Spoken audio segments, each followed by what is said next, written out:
Opening, Chapter 1, All the Drowned Folks, by Ken Clark and John Williams.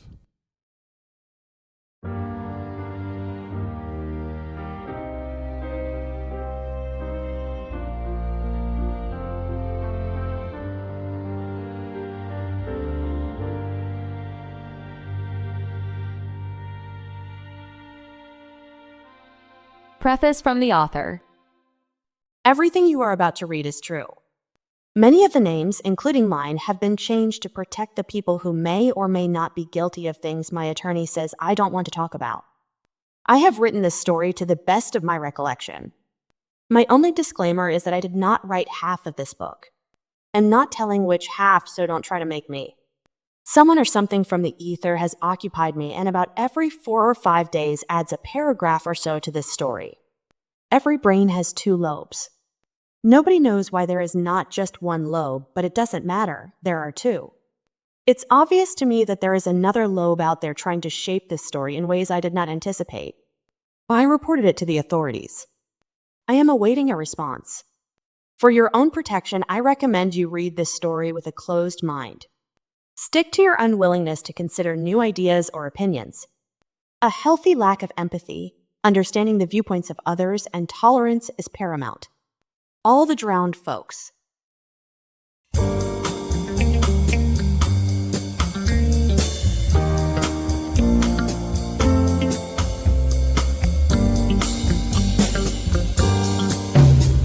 I don't know what you call it. I don't know its name.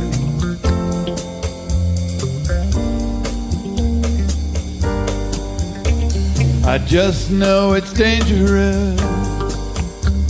It's more than a game.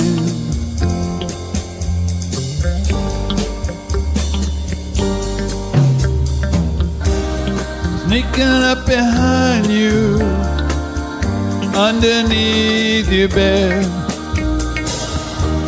It's stuck on your lips, stuck in your head. Step on a mine, running outside the line. The drowned folks say, come on in, the water's fine. The water's fine.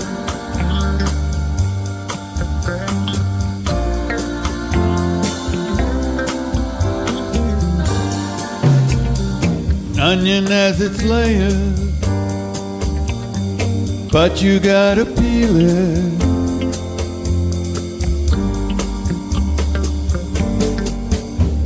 You can't shed a tear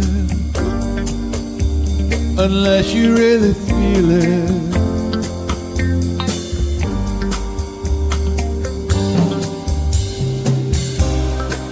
The truth is scary as hell. You want them to turn out the light, they really will. Trying so hard not to be left behind.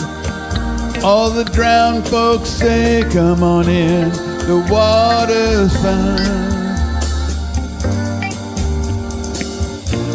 The water's fine.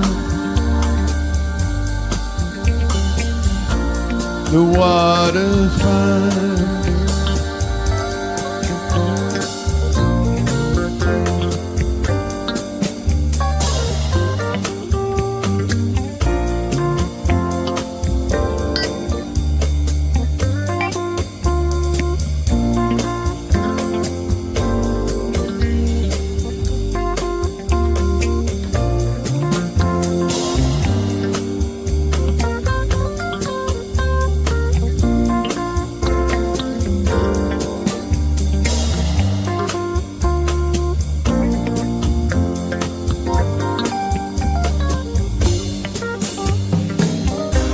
And fear demands it, demands a hard line.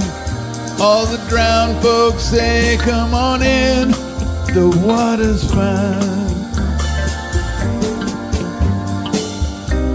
but you'll be safe if you just get in line. All the drowned folks say, come on in, the water's fine. Come on in, the water's fine.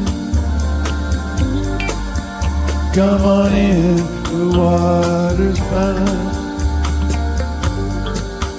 Come on in, water's fine. Come on in, water's fine. Come on in, water.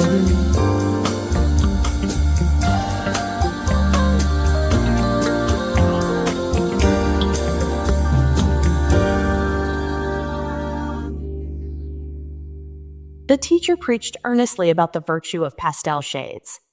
Of course, attention because I knew it wouldn't hurt my grade. In school, I was chasing what I felt was mine, something that would last. But time was running out and I could feel it slip my grasp. So after school, I took the job and agreed to the terms. Eventually, I moved up the trail of tears, which is a whole other can of worms. It was no loss, I suppose, and I just brushed it off, like a fly off a rose. Now I watch the evening pass, clinking ice from my bourbon glass. I was always just trying to get back home. Woke up in a strange world like the streets where I played or the path where I was hurled. It all looks so familiar, but I can't find my way. I must have gotten lost when I went out to play. It could have been my birthday or Christmas Eve. It could have been far away or it could have been make-believe. It all could have been make-believe. Nobody knew what he ate in there. Honestly, it had been so long nobody wondered anymore.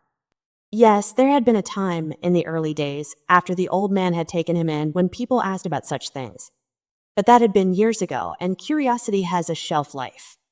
Like the sagging trailer itself, showing its ribs and patches of moldy insulation, the boy, but he could hardly be a boy any longer, could he? Had melted into his own mystery. There were rumors of the occasional sighting, but no one had really seen anything beyond a flicker behind a broken window in a long time. The same was true for the old man in his cabin beside the trailer.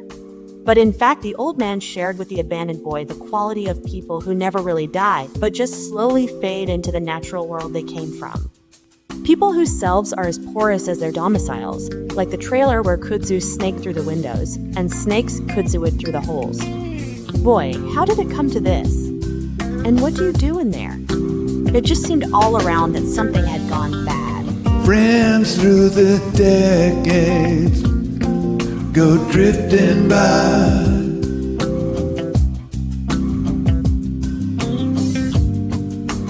Looking through dusty pages of my life.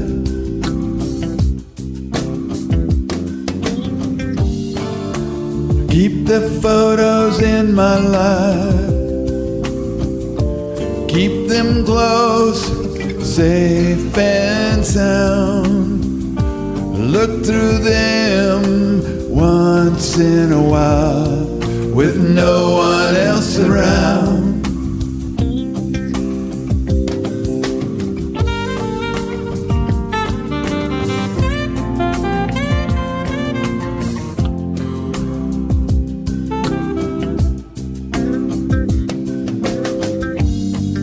It's a brand new world with a brand new set of rules.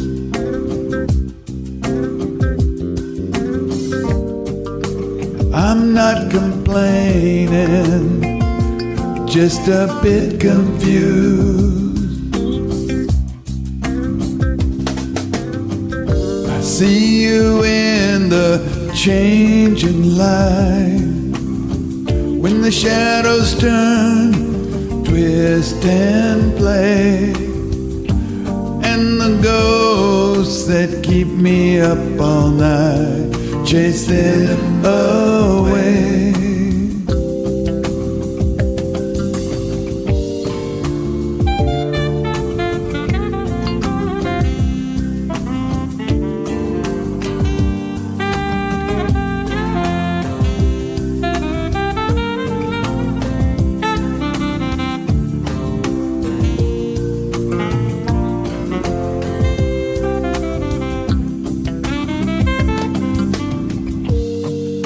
You don't come back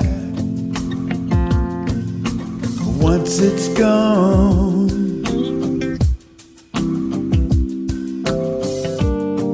No sense of being where you don't belong.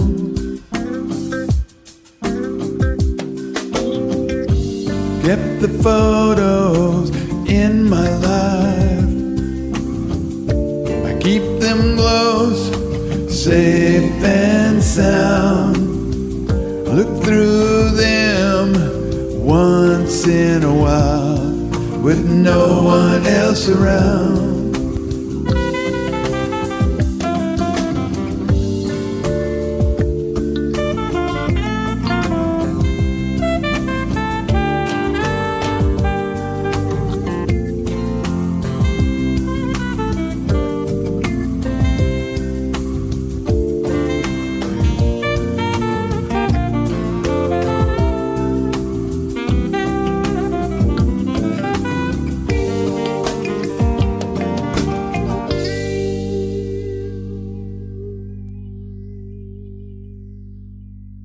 I met the old man many years ago on a jumper flight from Huntsville to Durham. My friend of many years was the captain of the flight and was based in Durham. We had planned to meet that night for a round of old-time lies. The old man was coming back from the funeral of his son who had passed away in a single-vehicle wreck. The van was carrying 4 members of the college FM rock band, Fruitcakes. I felt sorry for him as he stumbled over the words carrying his grief. Obviously, it's a brand new world with a brand new set of rules. I'm not complaining, just a bit confused. I tried to speak of other things, but he could not escape the mourner's Bill of Rights. Oddly, as he looked out the window over High Point, I heard in my head, but I wasn't sure he said it. See you in the changing light when the shadows turn, twist and play while the ghosts that keep me up all night chase them away. You don't come back once it's gone. No sense being where you don't belong. After we landed, we shook hands and I asked him if I could take a picture and he graciously agreed. I felt I would never see him again, but I wanted photographic proof of the story he had given me. That night with my friend, laughter rolled over tumbling old stories, polishing them much brighter than they ever could realistically be. During a lull in the laughter, I told him of my odd encounter with the old man. After I finished telling him about the old man, I noticed he turned dark and took a moment, as if deciding whether to tell me something. He looked around and said he had a secret which was not to be repeated. I crossed my heart, only half kidding. He said in all his years of flying, he had never had this happen. 26 got on the plane in Huntsville and 27 got off in Durham. I keep the photos in my life close, safe and sound. I look through them once in a while, with no one else around. He stayed in the back seat, not moving, not making a sound, all the way home, like he was daring you to believe he was real. What do you even mean by real? It gets invented when you come into this world and falls apart as you head out of it. The old man knew he was there, and knew he was carrying more crazy and more anger and shame than you should be if you want to be dead right. As he parked under the leaning canopy off to the side of his cabin, he hoped he would stay in the truck. Only problem was, then he would be in the truck, which you had to admit would be better than the living room, or his old room. There'd be no getting rid of him then, and he knew there was no chance he would go near the trailer. Best case, he would just hang around the yard, with all the rest.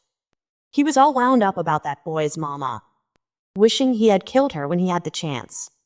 Of course, somebody else had beat him to it, but what good did that do? All these losers around here, she had drained them all, literally and figuratively, and then picked him. He had sent money for food for a while, but after 2 or 3 years that had dried up. That crazy woman had told the boy there was some kind of inheritance waiting for him, and even if he hadn't really known what that meant, that was the closest thing to a reason to live he had had all these years. He wondered if the old man had even told him about what had happened to that woman from way back in his life, or even if he would have understood it if he had. He wondered if the old man even had anything to do with him at all beyond leaving a bowl on the rusted metal steps of the trailer every night, which always disappeared before the possums and armadillos could get to it. Supposed to be wandering around the heavenly meadows, and here he was wondering about shit like that.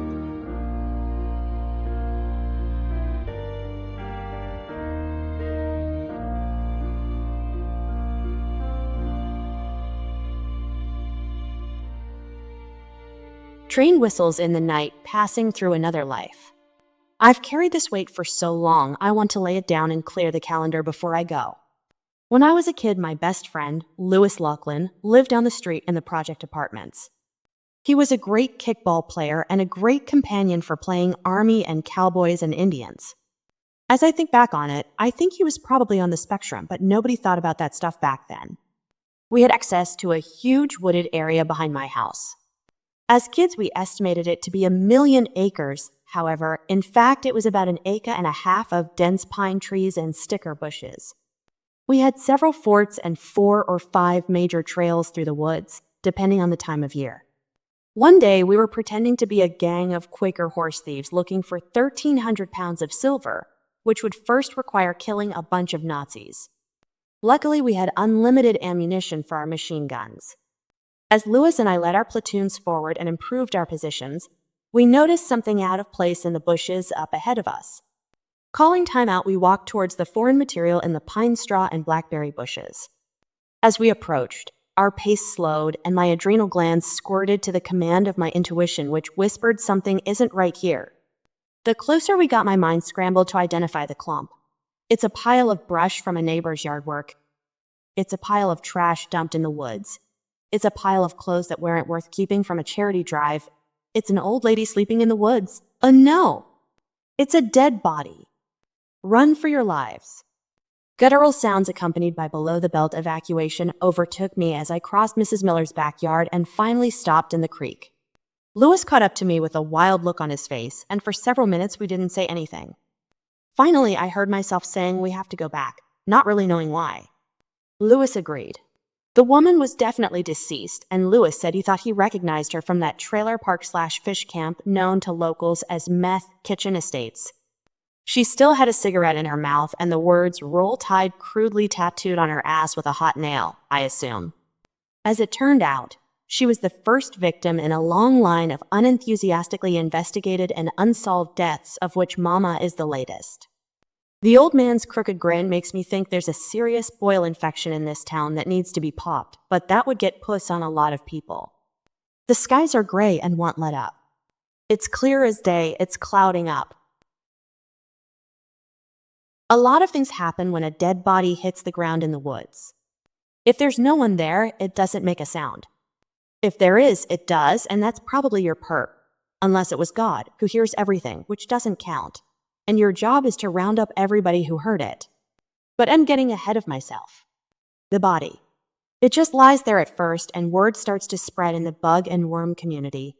And sensing a bonanza, they drop whatever it is they're doing and head that way. They crawl all over it and soon enough find the points of entry. You know what they are, figuring they'll be there a while and several generations after them. As for bacteria, multiple empires will rise and fall before their work is done, like a cathedral. Rigor mortis sets in, then the smell, if there's anybody there to smell it. Funny thing, everybody from emperors to bums, on velvet cushions or under a bridge. And it ends in the same bad smell. Of course buzzards smell it before anybody, and they're the next to arrive.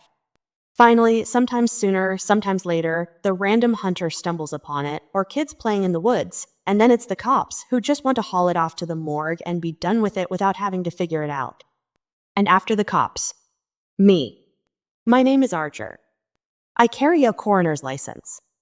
In this case, fortunately for the first responders and neutral for the stiff, it had been less than 24 hours, and the woman was still more or less recognizable. The cops know not to touch anything, but of course they'd had a look under her blouse, but I let it go. Standard operating procedure for those creeps, if it's a young broad, and this one I was guessing was about 30 and now would be staying 30 forever. She had a Glock in her hand, and the cops were saying obvious suicide. But did I mention these low lifes are not always the brightest bulbs in the box? You might say they've got a smell of their own. If there's anybody there to smell it, which yours truly unfortunately was. It's easy enough to put a gun in the hand of someone you just killed. And if you were planning to do that, you were probably smart enough to think about fingerprints and powder burn, and probably smart enough to know nobody around here was really going to go to that much trouble anyway.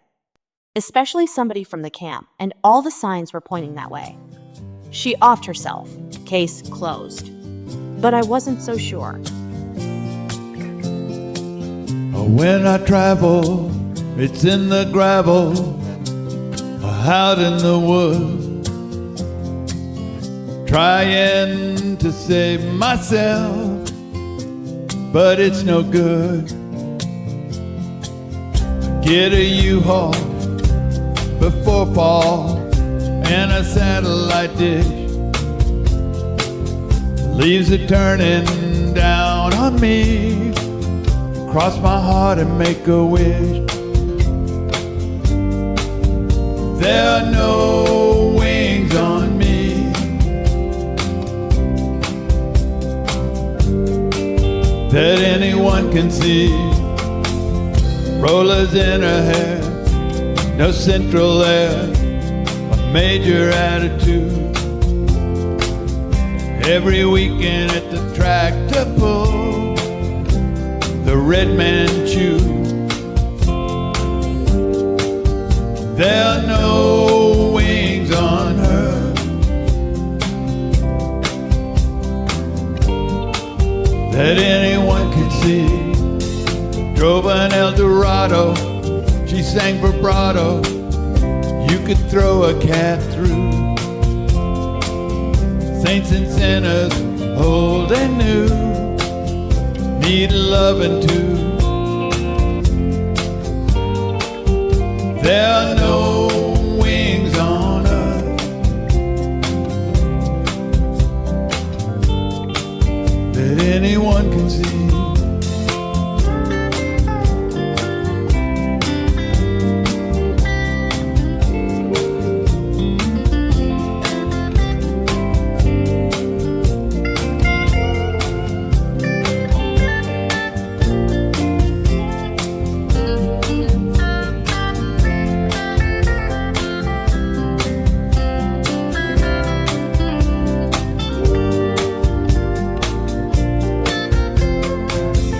Pick the kids up at the daycare in a state of shock. Try to love them and hold them close before they're lost. While I pack, thinking back on better days, remembering pendulum swings both ways.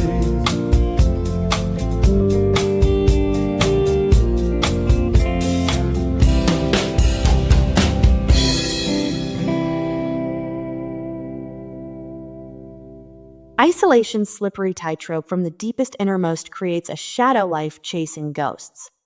There's a game played in darkened rooms where strangers' fears are exhumed and all secrets are well known. Everyone crosses alone. The boy in the trailer, who was now in his teens, actually had a name, July, but no one knew that now. He was an only child, not by birth, but by natural selection. As a child, he had made the Obsidian Group foster home rounds of all throwaway children whose throwaway parents were unable to afford or come to grips with abortion. The last stop was at Mama's house. During brief periods of sobriety, Mama had dreamed of love more than part-time. In those times, she knew flying around the bars at night would only leave scars and tears at closing time, and that endless lines of partners lost left hell to pay when the music stopped. She claimed to anyone who would listen that she wanted to stay high on sobriety and life, but she knew secretly she loved the lows. With every hungry kiss, she knew the difference between being drunk and true love, but ultimately she didn't give a flying rat's ass. During those sporadic times, she dreamed of having children of her own and would open her house to strays with nowhere else to go. It was in one of those times that July landed on Mama's doorstep, hoping for shelter from the storm. However, soon the boy learned that hell was just a local call from there. Tornado-sized chaos swirled in the house day and night, and some of it splashed over onto him. Soon the boy learned to hate Mama and the life that left repeated wounds unable to scab over. July retreated deep inside for safety. Fear and anger bubbled. Alternatives considered. Fantasies soothed. Different realities explored. Control was gaining. He liked it there, deep inside, and he would not be returning. The old man knew of the boy's situation and knew he had to do something about it. He made arrangements to have the boy move to an old trailer he owned. It wasn't heaven, but at least it wouldn't be hell. July liked the old man and trusted him as much as he could trust anyone. He hoped things were changing for the better. Years later, the boy silently watched the news of Mama's death on his black and white TV in his dark trailer. The pale light from the TV created murky shadows in the room, fading to black down the hall, and emphasized the malicious grin barely covering malevolent intent.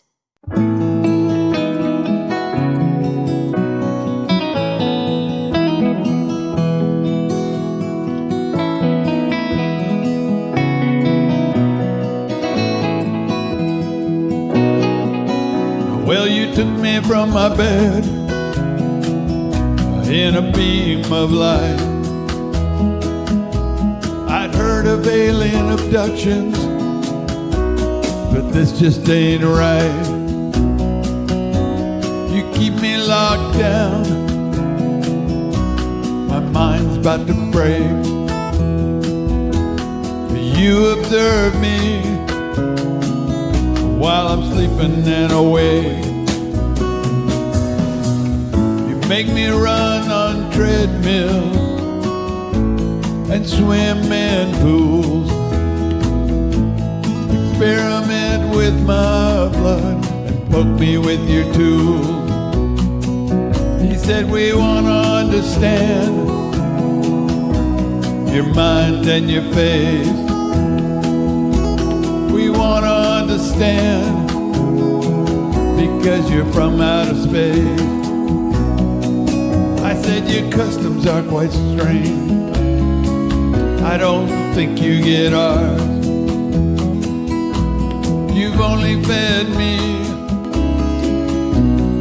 candy bars. I asked you to take me back. You denied my request. We're just here to study human beings. So far you're the best. He said when we ride by Earth, we usually lock our doors. We just want to learn you're not a prisoner of war.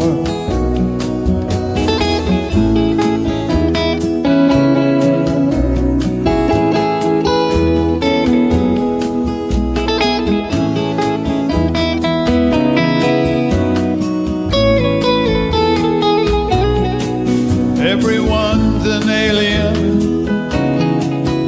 alien somewhere. We'll study your body, you want, we'll cut your hair. But there's something they don't know, I'll have my vengeance soon. I'm a werewolf, we're headed for the moon.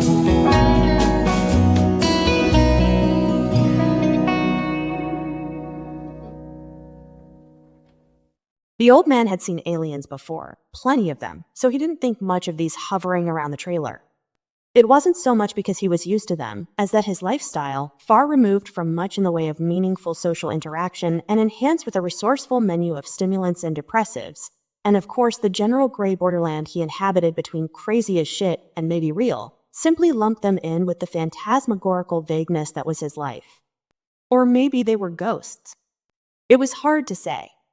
The old man wasn't too clear on what ghosts would want with the boy he was pretty sure was still in there, unless he was just a lost soul and would be easy pickings. But aliens were another matter. The kind of abduction nobody would notice. They could probe to their little alien heart's content. There were, best he could count, 5 of them gathered around the windows of the trailer and shining in a blue light, and 1 floating above the roof for cover. No sign of a mothership anywhere, but of course they wouldn't just leave it parked in the sky where everybody could see it. It didn't matter that when the old man blinked, sometimes they disappeared, since when he blinked again, they came back. And like I said, whether something was real or not had long since quit being an issue of any real significance to him. He entertained the idea of going over there and asking them what in the hell they thought they were doing, but he couldn't get past even the simple sitting up in bed part. So he decided to just settle back into the covers, and the next thing he knew, he was falling back, unwillingly, into his own version of semi-consciousness in the cool dawn, thinking about the boy who maybe was, maybe wasn't, in the trailer. Or maybe both. He relieved himself in the sink, then walked over to the front window, and there he was, just at the bottom of the rusted metal steps. Skinny as a pole, greasy hair down to his shoulders, and stringy fuzz, or maybe some fungus, darkening what had been his boyish face, staring off into the just lightening eastern sky, like in the direction where his dog or his mama, his only experience of love, had disappeared. Then, maybe feeling the eyes on him, turned his head and looked over his shoulder, and the old man retreated into the shadows of his cabin. He blinked, then when he went back to look again, the boy was gone. Just like when you die, if anything had really been there to begin with.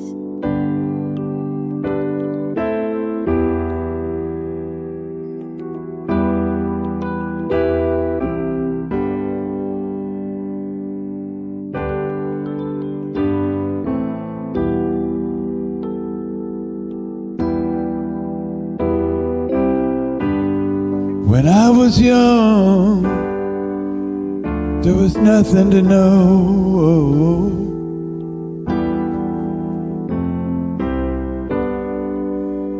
The spirits followed me wherever I'd go.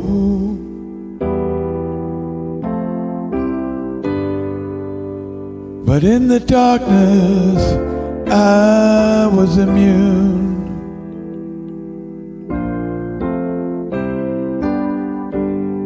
I made my way with a homemade tune.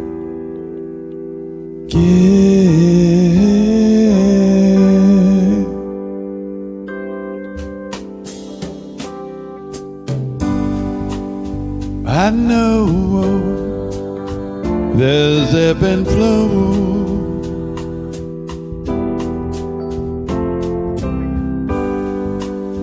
There are kings and queens on Skid Row.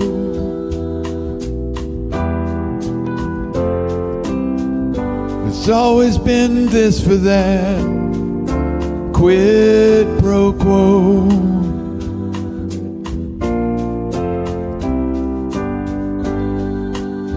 And all debts are left in escrow.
Where there's a game played in darkened rooms,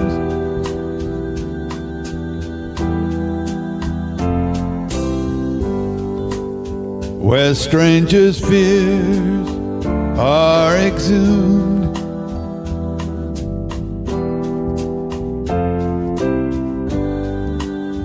and all secrets are well known.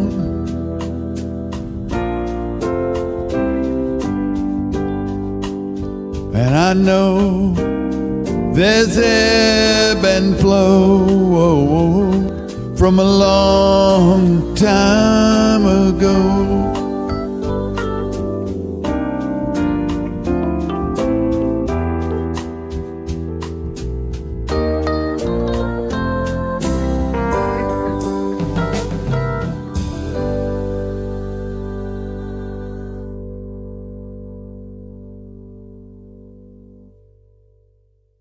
When the old man was a young man, his name was Buster Henry.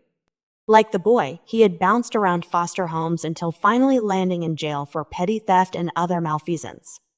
That was enough of that, so he changed his name to Elijah Abaddon, moved to a small town, and began work as a worker. Ever since he was a young man, he could sense a presence, a shift in the environment. Sometimes with an image placed in his head of what they looked like or what they wanted to tell him or show him. Other times he would hear external voices or smell scents. On occasion, he had spirits shout in his ear and leave them ringing. It was so close and loud.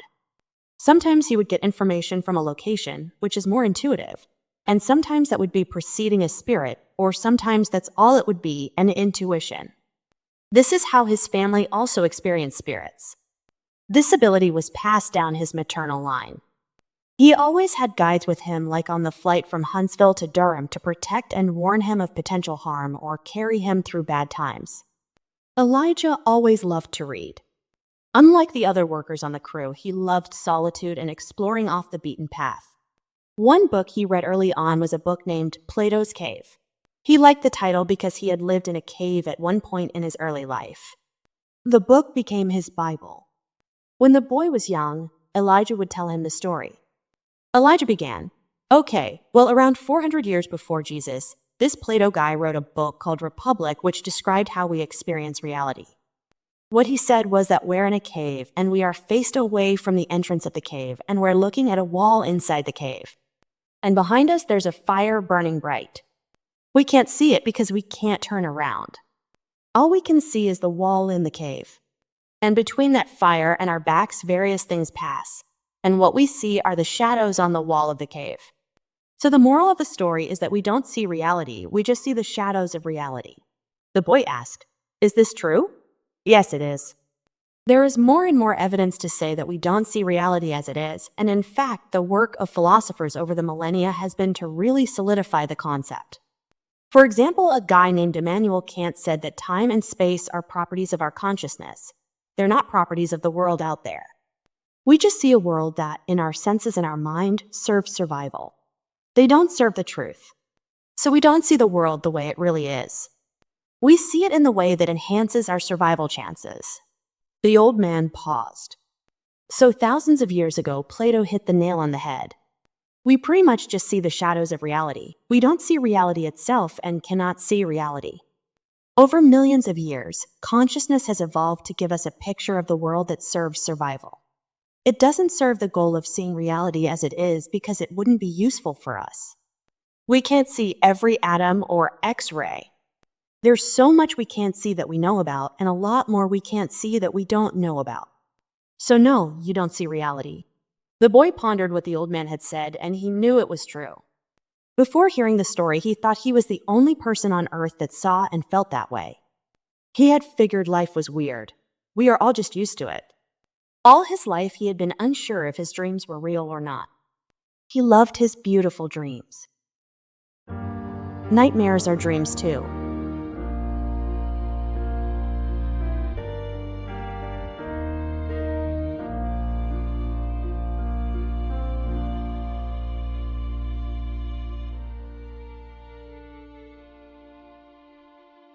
But of course, there was the thing in the woods.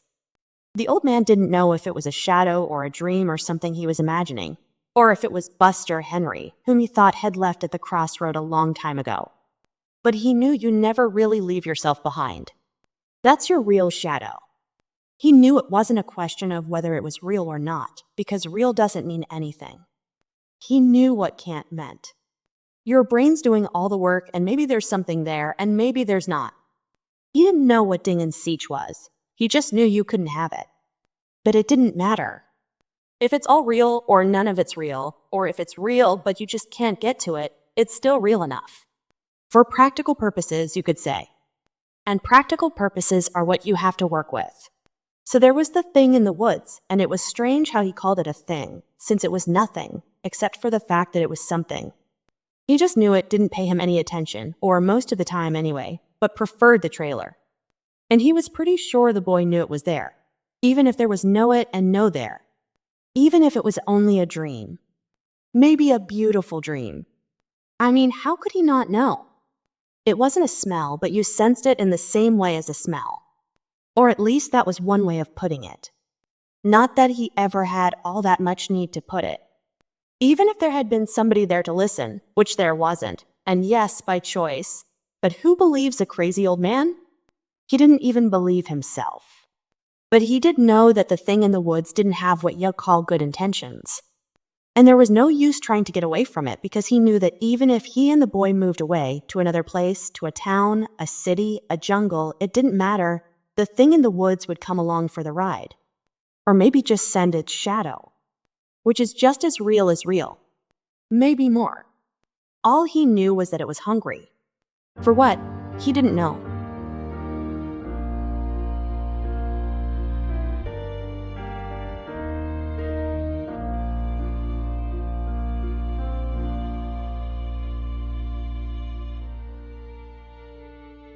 Thomas Tsunetomi Noguchi was the former chief medical examiner coroner for the county of Los Angeles. Popularly known as the coroner to the stars, Noguchi determined the cause of death in many high-profile cases in Hollywood during the 1960s, 1970s, and 1980s. He performed autopsies on John Belushi, Albert Decker, William Holden, David Jansen, Janis Joplin, Robert F. Kennedy, Harris Glenn Milstead, Marilyn Monroe, Gia Scala, Inger Stevens, Sharon Tate, and Natalie Wood.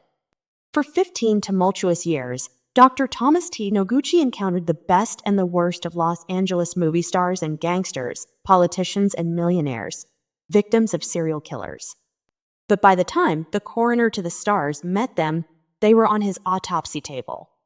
But high visibility also helped force him out of office twice. By the time he finished his tenure as chief coroner in 1982, he had almost single-handedly given coroners high visibility, a starring role in courtroom theatricals, even a primetime television drama, Quincy M.E.D.R. Archer knew this story well. You protect the community you live in from ugly scandal the best you can, and they will, in turn, reward you with perennial employment and a modicum of respect. The recent string of deaths had challenged this modus operandi, which required severe and creative bending of reality to hide any local ugliness. In the coroner's autopsy report, Archer had thrown out such conclusions to see if they would stick in the cause of death section as 1. Death by reason of insanity. 2. Involuntary suicide. 3. First degree to the third degree. 4. Living transitioning to dead. 5. Voluntary womanslaughter. 6. Bitten by a lunatic. All of these shenanigans had come to the attention of the governor, Big Tip Johnson. He knew what a festering boil of a town could do to his chances of re-election. He, in fact, had run his campaign on sending criminals to the gas chamber, even though the state had no gas chamber or capital punishment. Mere small details to a man who loved and followed the greatest American to ever live, Jesus Christ. He put in a call to his best investigator. Bored on a small potato stakeout, Detective Cleopatra Kane took the call. "Hello, Cleo," said the governor, and she was all ears. Wow, she thought as she hung up. She wasn't exactly being offered the job, was she? No matter. She was born to untie these kinds of knots. She knew the challenges ahead of entering a tight-knit community determined to save face in times of trouble, and who were immediately suspicious of city carpetbaggers. She knew, too, that the world is full of ghosts, and some of them are still people.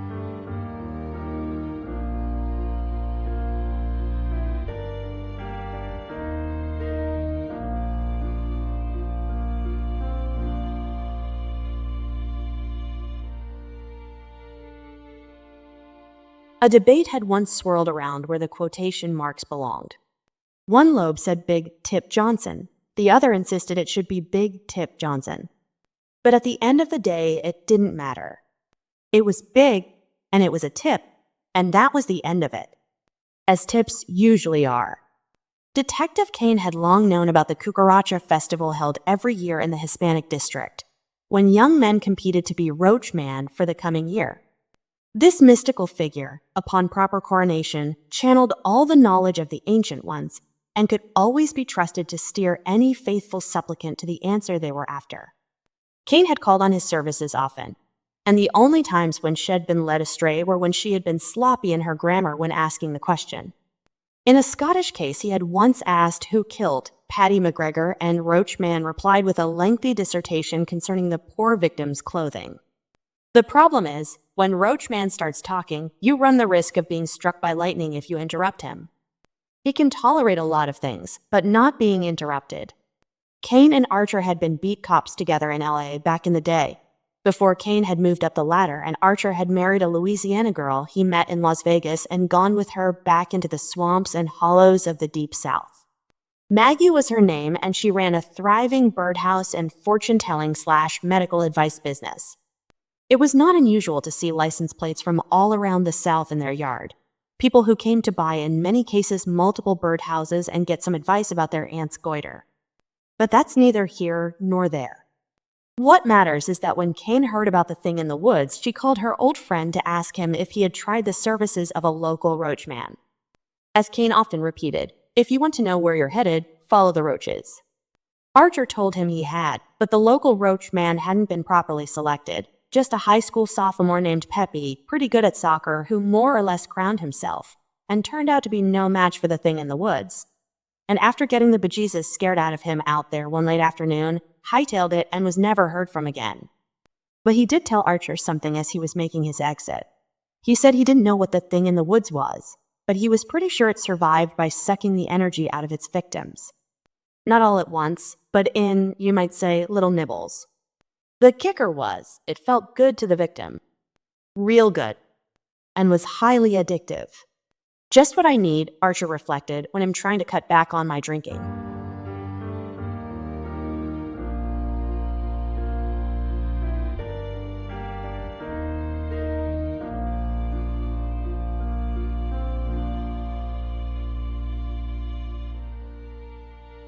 Kane reached the small town around 10 o'clock.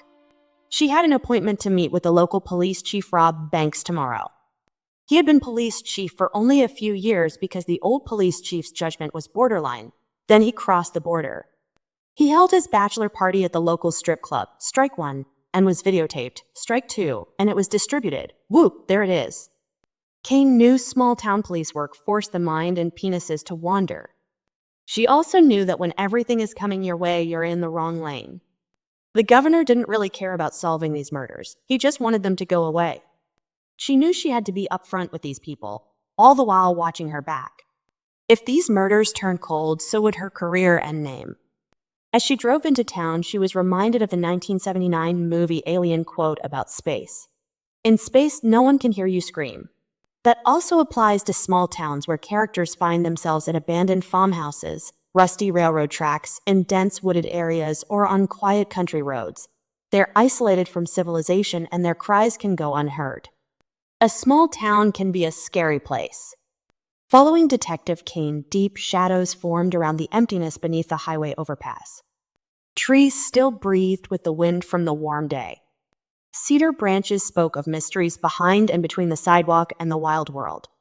Night held the sanctity of the many memories of daylight walks, and the awareness that this street held nature and civilization together. But the loneliness of dark and the black sky still chilled and seemed to say, "This land has seen many years." Who are you? What do you know in order to walk safely here at night? The others had always been with July as long as he could remember. They were in the trailer now. They were telling him of a chilly wind blowing into town. July knew that one day serious questions would be asked by serious men about serious goings-on in town. He just hoped it would be later rather than sooner. The others had always been with July before he could remember, and they had provided him a sense of comfort and protection. When July was young, he thought everyone had this help.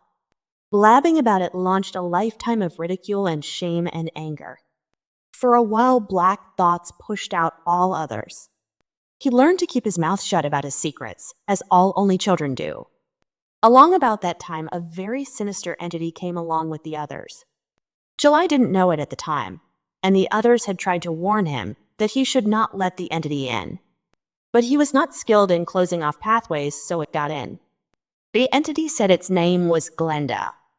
At first she made him feel that, like the others, she was there to protect and guide him, but soon it was clear she had other intentions. Elijah knew of her and warned the boy, but it was too late. He was seduced. During a whiskey run, Elijah told the boy that she was not a ghost, but an elemental, forces of violence and power who are not God, who are never human, and have always been here. July intuitively knew Glenda was doing his bidding, but he didn't want to think or talk about it. The kids who tortured him, the grown-ups that terrorized and abused him in unspeakable ways, all had one thing in common. They all showed up at one time or another on Archer's slab. The serious man will want to know why. The thing about a secret is that no one knows the truth.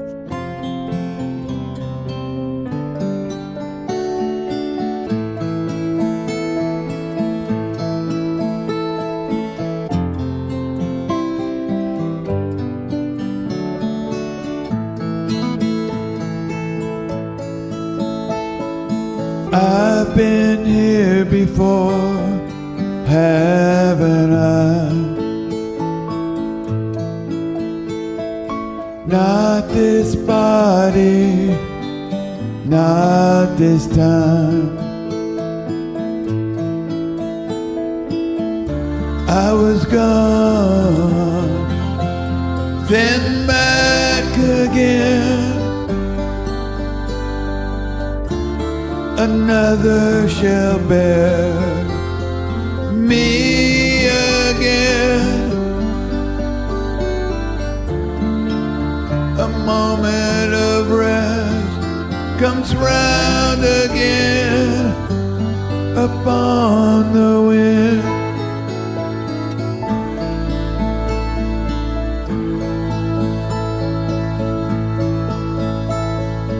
Every time I walk upon the shore, a haunting feeling, I've been here before. We've been here before, haven't we? What has been will again be.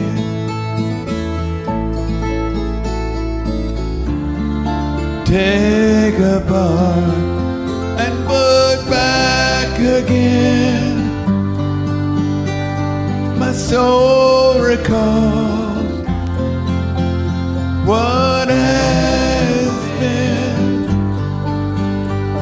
A moment of rest comes round again upon the wind.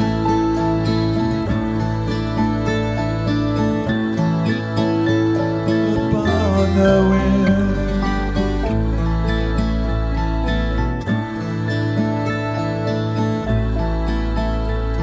Upon the wind.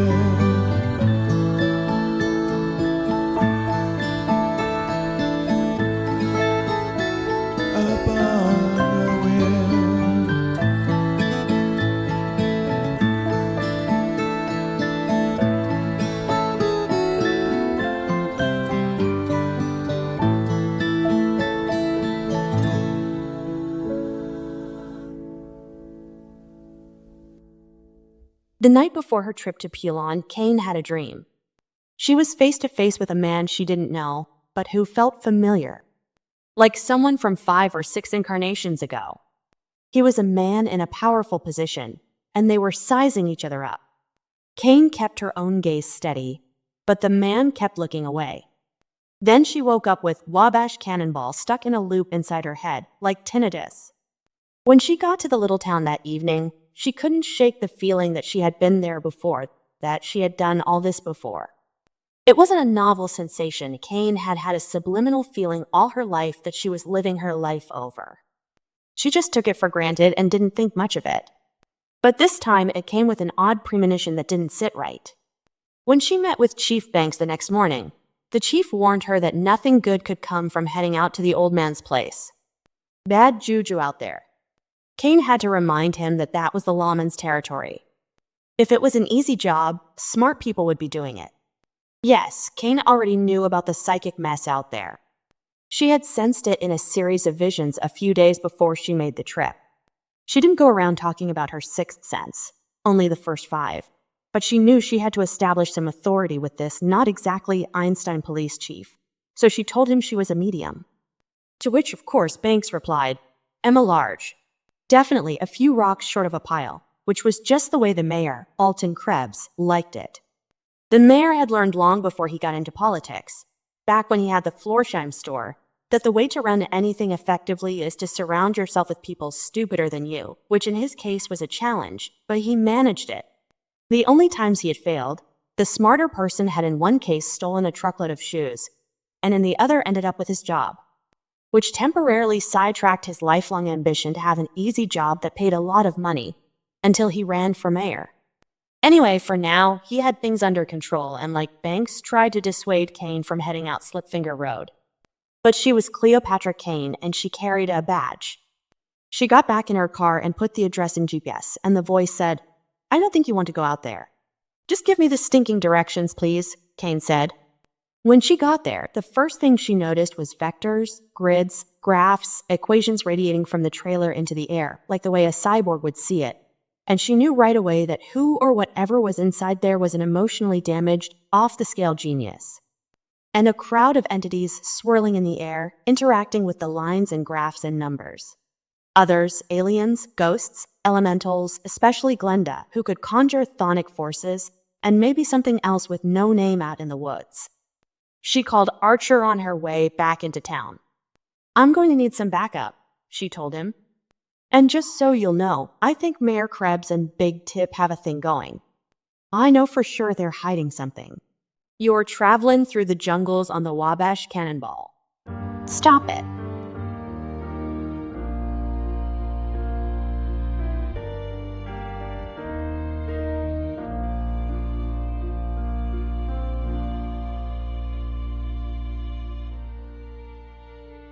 "Detective Kane, this is Police Chief Banks. Chief Banks, Detective Kane." "Nice to meet you," Banks said indignantly. "We weren't expecting you, but here you are." The chief plowed on. "One word sums up, probably, the responsibility of our police force, and that one word is to be prepared." "Thank you, Chief," Kane grinned. "I appreciate your cooperation in these cases and am here to learn from you." Murmured the chief. "I guess nobody told y'all we have the cases already wrapped up." Kane glanced around the room at the grinning faces. "No, I hadn't heard that." "That's right," the chief continued. "We have an eyeball witness, and as soon as we get his testimony written down, we'll go out and shoot the perp." Kane could not tell if he was kidding. The chief rambled on. "Detective, we in this small town protect our own, and when we heard a foreigner was coming in, we got to work solving these cases, so as to not allow these unpleasantnesses to stain our fair community." Kane thought, okay, steady, cool. She realized this was the new, unexpected Doolally reality. She had to think quickly. "That's great. Saves me a bunch of paperwork," she half-heartedly joked. After an awkward pause, she asked, "Can I talk to the witness?" "It's just a formality to clear the cases." Miffed, Chief Banks turned to a lackey and said, "Go fetch Nimrod Workman and bring him here. I think he took to the bed again, so he should be home." Kane followed the chief to his office to await the arrival of the star witness, Nimrod Workman. What kind of name is Nimrod anyway? As the awkward conversations of football and weather dragged on, Kane began to taste the atmosphere of broken dreams and buttholes that was this town. She knew it would take everything she had to bring these murderers, or worse yet, the serial killer, to justice in a town where the police chief treated murder like somebody farted. She also agreed with Shakespeare that brevity is the soul of wit. She would need to keep to herself, not trust anyone, and keep it brief when discussing the cases. She could hear a disturbance in the police station which signaled the arrival of Mr. Workman. "Okay, here we go."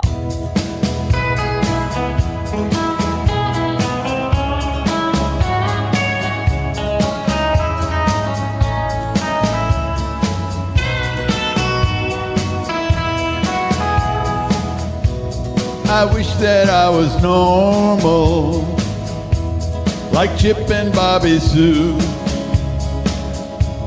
I wish that I could do now what normal people do. People act too formal when they're around me. I wish that I was normal. I wish that I was free. Oreos and potato chips, salsa and fluffy egg whites, frozen pizzas and hot pockets. You eat in a normal life. I wish that I was normal. I wish I knew why. I'll never be normal, no matter how I try.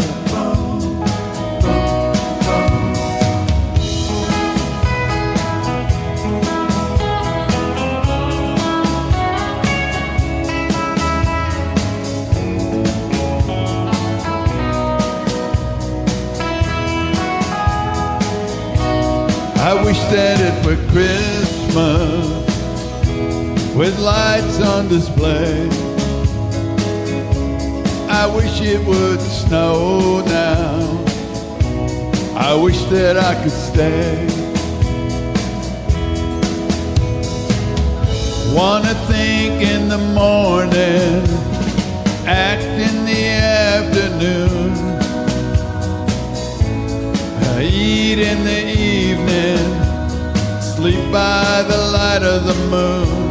Wherever I go now, try to act a normal life.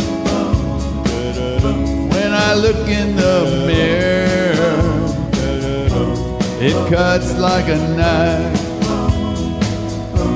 I wish that I was normal, not this hullabaloo. I wish that I could do now what normal people do.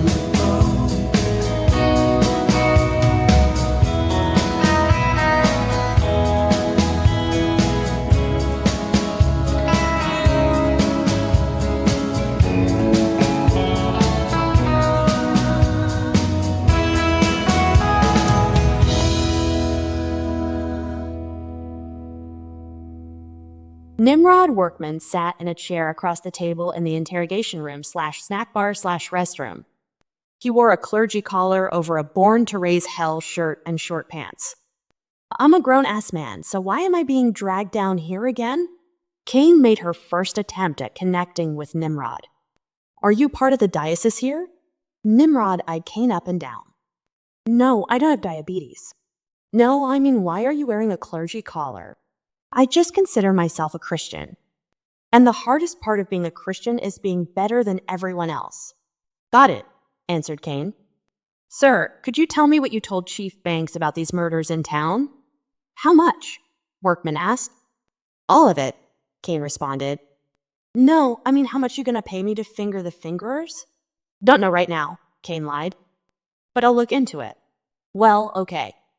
The other night after eating some fried squirrel, which I called chicken of the trees, I huffed a lot of airplane glue in a sandwich bag, you know? All I could, breathing it into my lungs and getting high, and then I took a hit of that gas, man. You talking about a warped mind, I got one. Things come to me you wouldn't believe. Just like I told them, this woman, beautiful woman, just like a lady from heaven, like an angel's body, pretty blonde diamond-shaped center, had a tongue that was just like the snake stick it out, like this at me. Her body was like an angel's from heaven, and imagine this, man, a rattlesnake heads on this pretty, beautiful, naked woman girl's body. It'd say she looked about 19 or maybe 20 years old. That lighter fluid, man, you sniff hits by the can. It'd go around with a sock in one hand so I could soak it down. I mean, I was super. Seemed like I could stand in front of a coal train and stop it. That stuff, it had me thinking, I guess, to get me killed. So I was a huffin' and a puffin' when a spirit grabbed me, jerked me close, and said there were 2 wizards that lived in the woods. One in a log cabin and the other in a trailer. She said they were shapeshifters, and one of the shapes was very evil. The evil one was called Glenda, and she is the murderer. Who were the wizards? Cain asked. Elijah and July, he responded. All you gotta do is figure out how to bring a ghost to trial. So Cain, are you able? He asked with a wicked cackle.